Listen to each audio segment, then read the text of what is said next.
inkruizga a'zo bo'lmasdan oddiy o'sha tur firmalardan sayohatlarni sotib olib sayohat qiladiganlar bilan inkruzchilarning farqi nimadaligini aytaymi?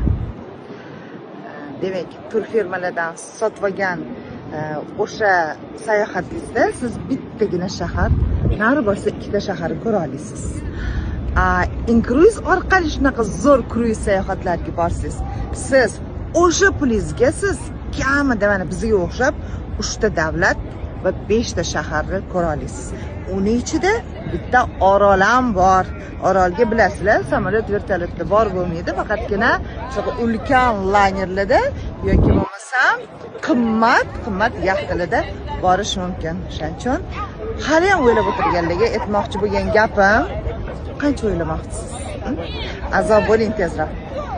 Yo'qotayotganingiz faqatgina sizni vaqtingiz.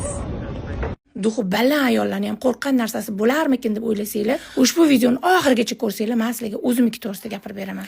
25 yildan beri sayohatga boramiz. 20 dan ortiq davlatlarni ko'rganmiz. Lekin o'ylab qarasam, biror marta ham kemada sayohatga, kruizga chiqmagan ekanman. Chunki jonishirin, kemaga chiqsam xuddi cho'kib ketayotgandek. Ayniqsa Titanic kinosini ko'rganimdan keyin bu haqda o'ylashga ham qo'rqib qolgan edim.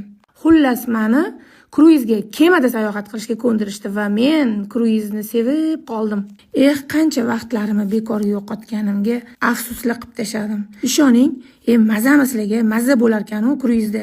Kemada umuman chayqalish yo'q. Xavfsiz. Har bir odamni xavfsizligini o'ylab qo'yishgan ekan. Ovqatlari svejiy dengiz baliqlaridan. Xullas, mazasiga gap yo'q ekan. Tezlikda a'zo bo'ldim va sizni ham birga borishga taklif qilaman. Hozirda 25 yillik sayohatchi tajribam asosida o'z jamoamni yig'ib, sizni ham birga qo'shilishga taklif qilaman. Ishoning, bu kruiz sayohati mutlaqo xavfsiz va hayotingizdagi unutilmas sayohat bo'ladi.